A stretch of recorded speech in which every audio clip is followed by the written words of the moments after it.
जय हिंद बच्चों। हम लोग क्लास 10th के चैप्टर नंबर 6 को हल कर रहे हैं। इस वीडियो में आज हम लोग प्रश्नावली 6.3 के क्वेश्चन नंबर 12 से हल करना शुरुआत करेंगे। अगर आप लोग इस चैनल पर नए हैं तो चैनल को सब्सक्राइब करें और बेल आइकन को भी प्रेस करें, जिससे आपको नई वीडियो की नोटिफिकेशन समय समय पर मिलती रहे। तो आइए देखते हैं क्वेश्चन नंबर 12। देखिए 12 में कह रहा है एक बिंदु P किसी रेखाखंड AB को 3:2 के अनुपात में बाह्य विभाजित करता है। यदि बिंदु ए व बी के निर्देशांक क्रमशः 4, 3 व 2, 1 हैं, तो सिद्ध कीजिए कि पी के निर्देशांक -2, -3 है।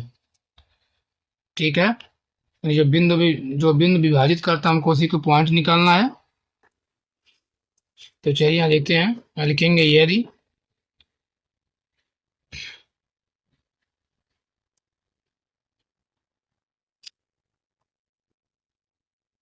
यदि बिंदु P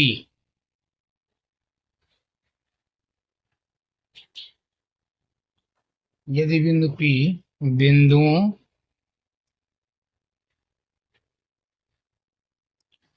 यदि बिंदु P दो बिंदु था ए और बी, यानी बिंदुओं ए जिसके पॉइंट क्या दिया गया था 4, 3 व बी, बिंदु बी के पॉइंट दिए गए थे 2, 1।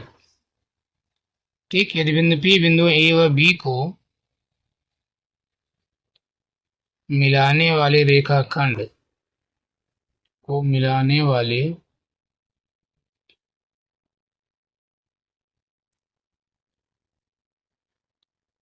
वाले रेखाखंड AB को 3:2 के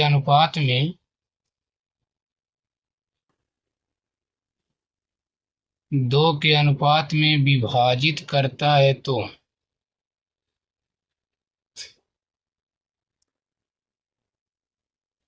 ठीक, तो क्या हो जाएगा, तो लिखेंगे बिंदु P के निर्देशांक बराबर करता है तो बिंदु P के निर्देशांक बराबर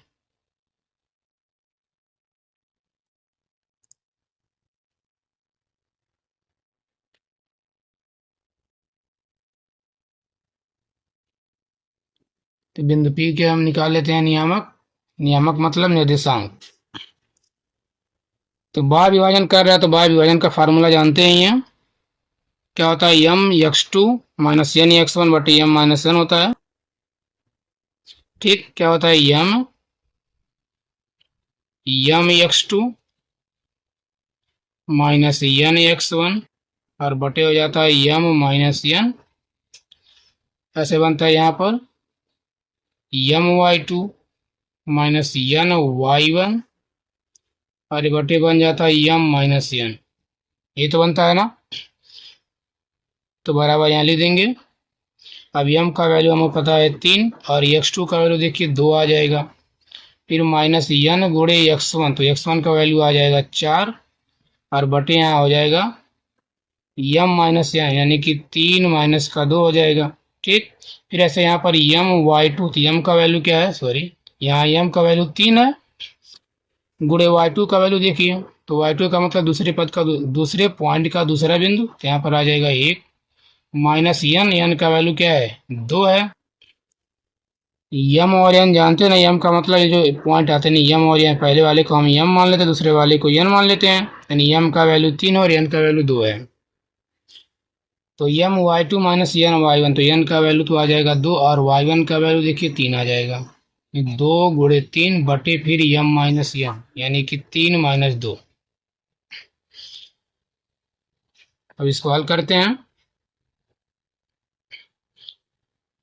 यहाँ देखिए तो बन जाएगा 3 दूना 6 माइनस, यहाँ देखिए n का वैल्यू 2 है, ये बन जाएगा माइनस का 2 चौका 8 बटे 2, कामा यहाँ पर 3 1 कम 3 माइनस का 2 3 6 बटे, बार बार गलतियां हो रहा है, 3 में से 2 गया तो यहाँ पर 1 आएगा, ऐसे यहाँ पर 3 में से 2 गया तो ये आ जाएगा 1।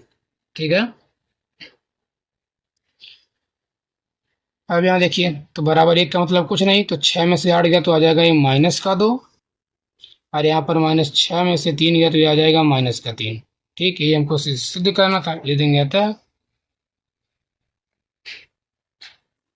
अतः बिंदु पी के निर्देशांक बराबर, अतः बिंदु पी के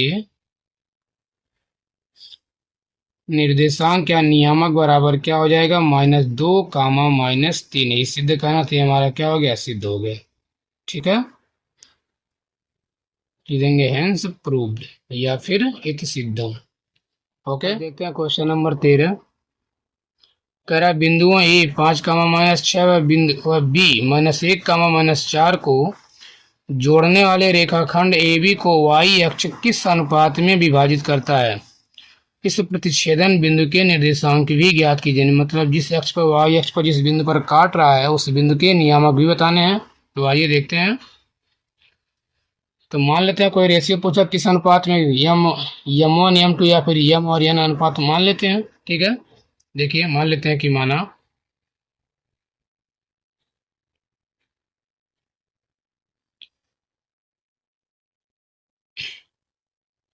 मान लेते हैं कि माना y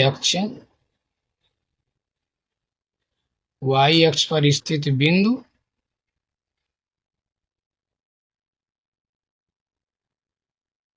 ठीक, y अक्ष पर स्थित बिंदु, कोई इसका चाहे तो नाम भी दे सकते हैं, y अक्ष पर स्थित बिंदु P। ठीक, बिंदुओं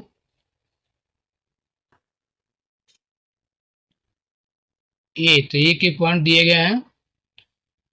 ठीक, बिंदुओं ए का वैल्यू दिया हुआ 5, -6।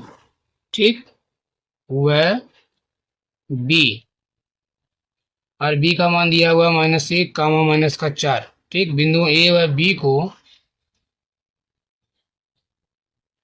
ए व बी को मिलाने वाले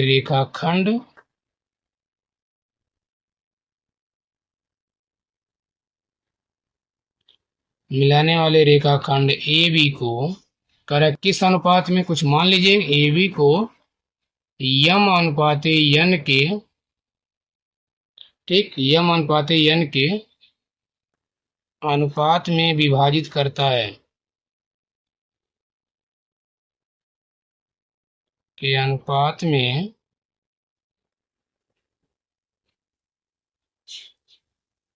विभाजित करता है। ठीक है, और यहाँ लिख लेंगे तथा पता है कि y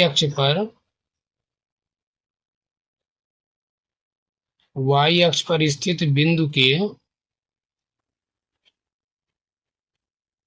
निर्देशांक हमें पता है क्या होता है। नहीं, y अक्ष पर कोई बिंदु हो तो वहां पर x का वैल्यू होता है 0, या फिर बोल सकते हैं कि y अक्ष पर स्थित बिंदु के निर्देशांक बराबर क्या होता है 0, y। जिसकी बात न करो इसको 0 मानते हैं। भाई x की बात नहीं किया तो x को 0 मान लेंगे।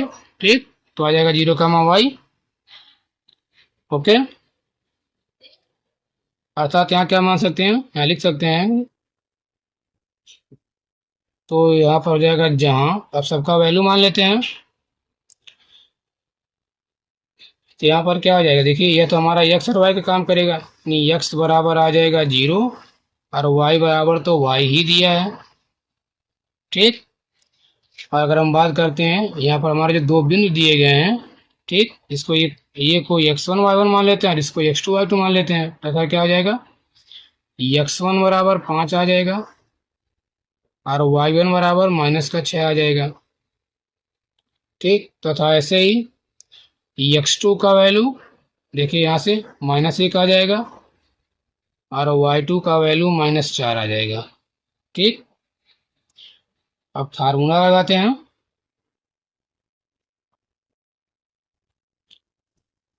यहाँ लिखेंगे बाह्य विभाजन सूत्र से,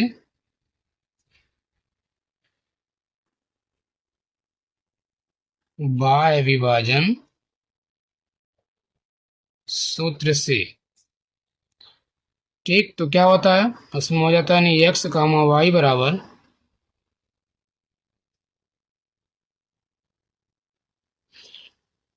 क्या होता है m(x2), और यहाँ देखिए थोड़ा सा इसमें ये भी ऐड कर लेंगे, हमारा यहाँ पर चलो माने ही है कि बनेगा m(x2) -n(x1). तेरे वाले में भाई बोला है ना, सॉरी, केवल कह रहा है किस अनुपात में विभाजित करता है, ये केवल विभाजन का लिखेंगे, विभाजन सूत्र से। तो बनेगा m x two plus n x one बटे यम प्लस एन, ठीक, कामा फिर क्या बनता है यम वाई टू और प्लस का एन वाई वन बटे आता है यम प्लस एन। तो आइए मान रखते हैं, यहाँ पर x का वैल्यू क्या है, देखिए x का वैल्यू तो 0 आ गया और y का वैल्यू y है, ये बन जाएगा 0 कामा y बराबर, अगर यहाँ बात करते हैं तो m का वैल्यू नहीं पता है तो निकालना है, गुणे x2 का वैल्यू देखिए, तो x2 का वैल्यू क्या है -1 है और प्लस एन x1, तो एन तो नहीं पता है, और गुणे x1 का वैल्यू क्या है, देखिए x1 का वैल्यू 5 है तो एन गुणे 5 आ जाएगा, और बटे में m प्लस एन, ये तो पता ही नहीं है। फिर ऐसे यम वाई टू, तो यम पड़ा रहेगा, गुणे वाई टू का वैल्यू देखिए क्या है -4 है, प्लस एन वाई वन, तो वाई वन का वैल्यू क्या है -6 है, बटे आ जाएगा यम प्लस एन, ठीक है। अब यहाँ देखिए इससे पहले क्लन इसको और हल कर लेते हैं, तो यहाँ पे हो जाएगा 0 कामा वाई बराबर, अगर हम यहाँ गुणा करेंगे यम गुणे -1 तो बन जाएगा -m और प्लस एन गुणे 5 करेंगे तो बन जाएगा 5 का n और बटे में m प्लस एन, तो ऐसे ही पड़ा रहेगा। यहाँ देखिए करेंगे m गुणे -4 तो ये बन जाएगा -4m और ये प्लस माइनस का माइनस n गुणे 6 करेंगे तो बन जाएगा 6n बटे क्या बन जाएगा m प्लस n, ठीक है। अब यहाँ पर जानते हैं कि ये वाला पहला वाला x का वैल्यू होता है, दूसरा वाला y का वैल्यू, इन्हें 0 के बराबर ये आएगा और y के बराबर ये आएगा। हमें निकालना y का वैल्यू अगर देखा जाए तो, या फिर पहले हमको m और n का अनुपात बताना है। देखिए अगर हम इसकी तुलना इससे करेंगे, अगर हम मान लीजिए y वाले की तुलना y वाले से करें इस वाले से, तो यहाँ पर m भी अज्ञात है, n भी अज्ञात है, y भी अज्ञात है, यहाँ से हम हमारा m और n का वैल्यू निकल नहीं पाएगा, ठीक है। लेकिन हमको इसका वैल्यू पता है तो हम x वाले का तुलना x वाले से करेंगे, ठीक। यहाँ लिख सकते हैं, तो y बराबर क्या हो जाएगा -m प्लस 5n बटे m प्लस n, ठीक। अगर हम यहाँ पर क्रॉस गुणा करा लेते हैं, देखिए m प्लस n तो ये बन जाएगा 0 बराबर यहाँ बचेगा -m प्लस 5n। निकालना हमको m और n का रेशियो, तो m वाले को अगर हम पक्षांतर करते हैं, यहाँ पर है माइनस का m, इधर आएगा तो बनाएगा प्लस का m बराबर यहाँ क्या बचा 5n, ठीक। यहाँ पर m है, अगर हम n को इधर लाए तो बटे में आ जाएगा, नहीं m बटे n बराबर यहाँ क्या बचा 5, और चाहे तो 5 के बटे 1 लिख सकते हैं, हो जाएगा ना, यानी क्या हो जाएगा m अनुपाते n बराबर ये आ जाएगा 5:1 हो जाएगा, यानी लिख सकते हैं अतः बिंदु P, जो बिंदु हम लोग माने थे उसको P माने थे ना, लिख देंगे अतः बिंदु P रेखाखंड AB को रेखाखंड AB को 5:1 के अनुपात में 5:1 के अनुपात में विभाजित करता है, विभाजित करता है। इतनी बात समझ में आई।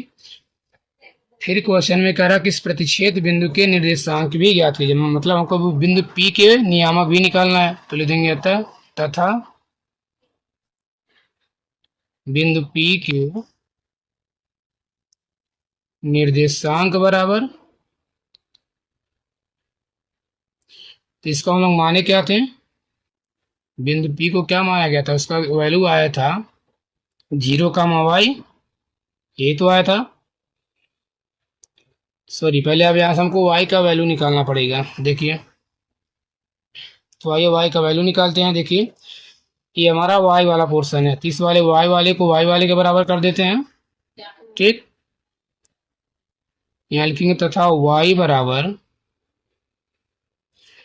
आ जाएगा -4m माइनस का 6n बटे m प्लस n, तो हो जाएगा y बराबर ये -4 गुणे यम का वैल्यू 5 आ गया, -6 गुणे एन का वैल्यू 1 आ गया, बटे यहाँ पर यम का वैल्यू 5 और एन का वैल्यू 1 है। ये बराबर क्या बन जाएगा, देखिए 4 गुणे 5 यानी -5 चौक 20 और -6 कम 6/5 और 1 6, ये तो बनेगा। बराबर ही क्या बन जाएगा, -20 और -6, ये बन जाएगा -26/6। ठीक, इसे हम काट भी सकते हैं। ये बराबर क्या बन जाएगा, 2 3 6 और 2 से इसको काटेंगे 13 बार में, यानी आ जाएगा -13/3 आ जाएगा। तो लिख देंगे आता है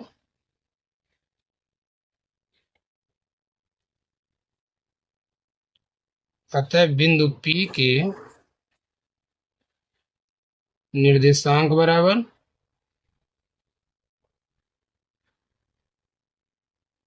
माने तो 0 कामा वाई, तो 0 तो पड़ा रहेगा और वाई का वैल्यू क्या आ गया, -13/3 आ जाएगा।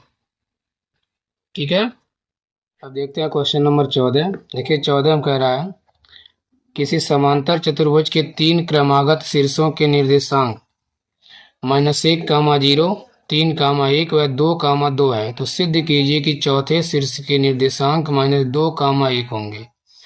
मतलब हमको चौथा शीर्ष निकालना है, उसके पॉइंट क्या क्या बनेंगे, नियामक क्या बनेंगे, वही बताना है। ठीक है, तो यहाँ पर लिख लेते हैं, इसको इसका हम नाम दे देते हैं। मान लेते हैं कि माना ABCD एक, क्या बोला, समांतर बोला ना, माना ABCD एक समांतर चतुर्भुज है, एक समांतर चतुर्भुज है जिसके 3 शीर्ष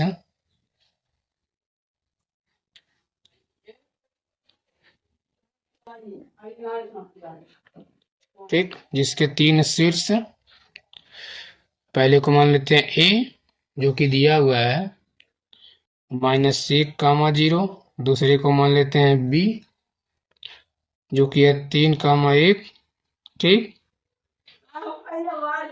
वह C, तीसरे को C जो 2, 2 है, ठीक है, जिसके 3 शीर्ष A B व C हैं,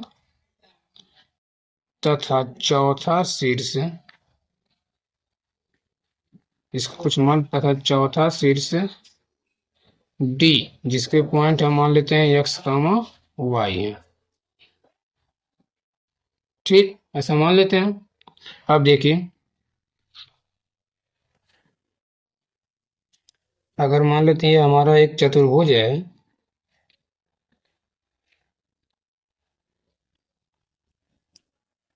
ठीक, इसको हम A माने, इसको B माने, इसको C माने, इसको D माने हैं। ठीक है, तो यहाँ पर हम जैसे A का वैल्यू दिया हुआ -1, 0, B का दिया हुआ 3, 1 और C का दिया हुआ 2, 2, तो D का हमको हम लोग मान लिए X, Y। तो कैसे इसका वैल्यू निकालें, तो हमें पता है, अगर हम इसके विकर्ण को मिला लें, इसको और यहाँ से इसको, ये तो 2 विकर्ण मिलेंगे ना। ठीक, अगर हम इसको मान लें, तो हमें पता है कि क्या होता है कि समांतर चतुर्भुज के दोनों विकर्ण एक दूसरे को समद्विभाजित करते हैं, मतलब 2 बराबर भागों में बांटते हैं। 2 बराबर भाग में बांटने का मतलब या इसके बराबर या इसके बराबर, मतलब BD का भी मध्य बिंदु यही आएगा और AC का भी मध्य बिंदु। देखिए बराबर का मतलब क्या, ये इसके बराबर है, मतलब ये मध्य में आएगा। ऐसे OA की दूरी OC के बराबर है, क्योंकि यह जो विकर्ण होता है यह आपस में बराबर भागों में बांटते हैं, तो यह बिल्कुल इसके बीच में आएगा। ठीक, तो लिख सकते हैं कि OD का मध्य बिंदु बराबर क्या आ जाएगा, AC का मध्य बिंदु, ये तो आएगा ना। देखिए यहाँ पर लिख देंगे,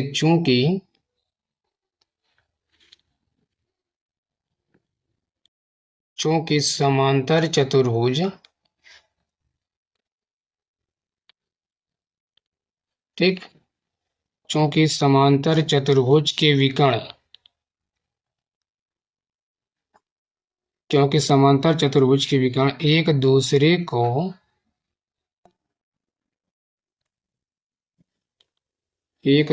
को दो बराबर भागों में बांटते हैं, या फिर कह सकते हैं कि समद्विभाजित करते हैं। ठीक, एक दूसरे को समद्विभाजित करते हैं।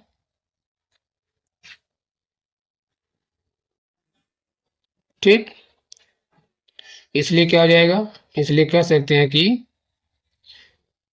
क्या हो जाएगा, इसलिए बोल सकते हैं कि BD का यानी BD का मध्य बिंदु, BD का यह जो मध्य बिंदु आएगा यह क्या आएगा, विकर्ण AC के मध्य बिंदु के बराबर, बराबर क्या, AC का मध्य बिंदु। ठीक है, ये तो बनेगा ना। तो BD का मध्य बिंदु निकाल लीजिए, BD का मतलब इसको, अगर इसको चाहे तो x1 मान लीजिए, इसको x2 मान लीजिए। तो मध्य बिंदु का फार्मूला जानते हैं, यानी x1 प्लस x2, x1 का वैल्यू यानी x प्लस 3/2 आ जाएगा। ठीक, और ये बनेगा फिर y1 प्लस y2, तो y1 के स्थान पे y है और y2 के स्थान पर 1 है, इसके बटे भी 2। ऐसे बराबर निकालते हैं AC का मध्य बिंदु, इसको x1 y1, इसको x2 y2 मान सकते हैं। तो -1 प्लस 2/2 बन जाएगा, प्लस y1 प्लस y2, तो y1 का वैल्यू तो 0 है और y2 का वैल्यू है 2, इसके बटे 2 बन जाएगा।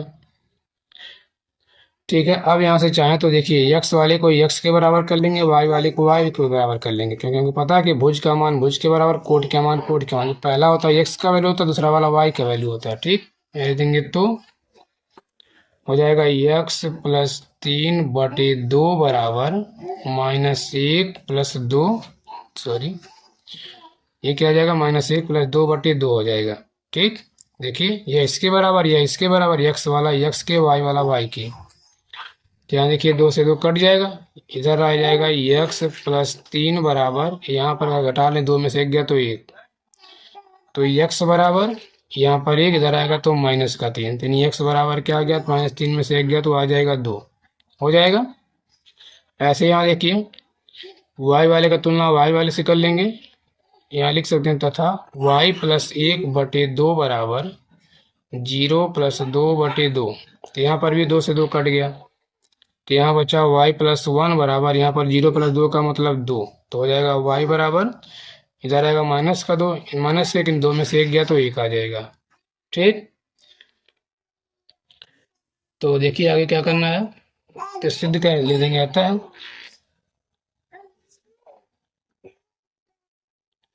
आता है चौथे शीर्ष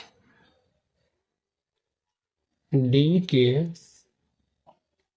निर्देशांक या नियामक बराबर। ठीक, D के निर्देशांक बराबर, तो क्या माने थे, x y माने थे, x का मान आ गया माइनस का, तो y का मान आ गया 1, ये हमको सिद्ध करना था। ठीक है, तो क्या हो गया, सिद्ध हो गया, लिख देंगे इति सिद्धम, या फिर हेंस प्रूव्ड, या फिर यह सिद्ध होता है। ओके, देखते हैं क्वेश्चन नंबर 15। देखिए 15 वाले में कह रहा है किसी त्रिभुज ABC में D भुजा BC का मध्य बिंदु है, तो सिद्ध कीजिए कि AB² प्लस CA² बराबर 2 इंटू AD² प्लस DC²। ठीक, देखिए क्योंकि हम लोग पढ़ रहे हैं कार्तीय तल, आई मीन निर्देशांक ज्यामिति, तो हम लोग इसको कार्तीय तल पर ड्रा करते हैं। ठीक, अगर ज्यामिति में हम घुसते हैं तो इसका तरीका हो जाए, मतलब इसको सिद्ध करने का तरीका अलग हो जाएगा। फिलहाल हम लोग पढ़ रहे हैं कोऑर्डिनेट ज्योमेट्री, तो हम लोग इसको इसी पे प्रूफ करते हैं।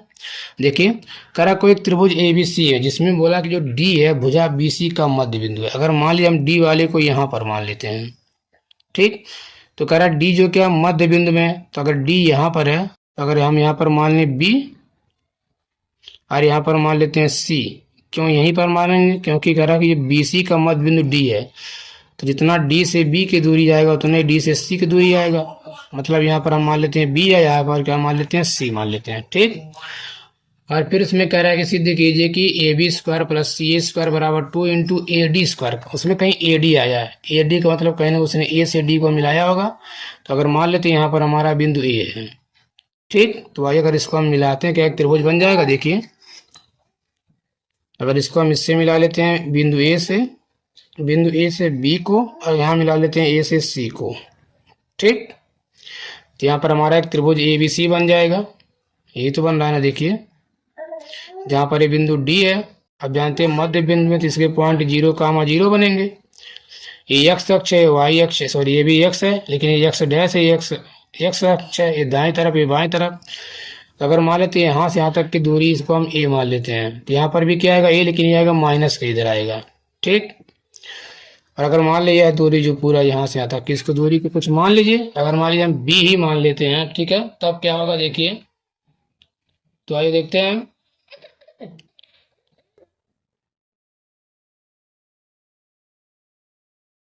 ठीक। तो अगर हम इसकी दूरी बताएं, देखिए इधर क्या एक्स पे चल रहे हैं ए, लेकिन बाएं तरफ है तो माइनस आ जाएगा, नहीं आ जाएगा माइनस ए, और एक्स पे कितना चल रहा है 0, तो इसका पॉइंट आ जाएगा माइनस ए कामा 0। ऐसे यहाँ बिंदु सी के एक्स पे चल रहे हैं ए और वाई पे चल रहे हैं 0, और यहाँ पर जो ए का बनेगा देखिए, वाई पे चल रहे हैं बी, लेकिन एक्स पे 0, तो इसका बन जाएगा 0 कामा बी। ठीक है, ये तो बन जाएगा कि यहाँ पर लिख देंगे कि मान लेंगे कि माना ए बी सी एक त्रिभुज है। ठीक है, मान लेंगे ए बी सी एक त्रिभुज है। ठीक है, तथा डी बी सी का मध्य बिंदु है, मध्य बिंदु है। ठीक है, तो बिंदु ए के निर्देशांक क्या हो जाएंगे, हो जाएंगे बिंदु ए के निर्देशांक बराबर 0 कामा बी। ऐसे ही मान लेते हैं बी के निर्देशांक क्या आ जाएंगे, ये माइनस ए कामा 0, और सी के निर्देशांक क्या आ जाएंगे देखिए ए कामा 0, ये तो आएगा। अब हमें सिद्ध क्या करना है, यार उसमें सिद्ध करना है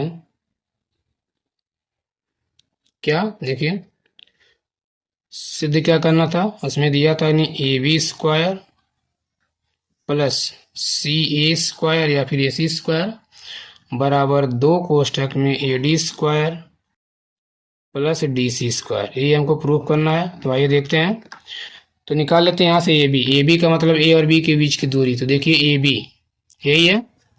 तो अगर इसको x1, इसको y1, इसको x2 y2 मानते हैं तो क्या हो जाएगा, जानते हैं दूरी वाला फार्मूला लगेगा। ठीक, तो x1 माइनस x2 यानी बनेगा a माइनस 0। देखिए x1 का मान 0 आएगा, x1 का मान माइनस 1 आएगा और x2 का वैल्यू 0 आएगा, प्लस फिर y1 माइनस y2, तो y1 का वैल्यू 0 माइनस y2 का वैल्यू b, इसका होल स्क्वायर, प्लस निकालते हैं सी ए।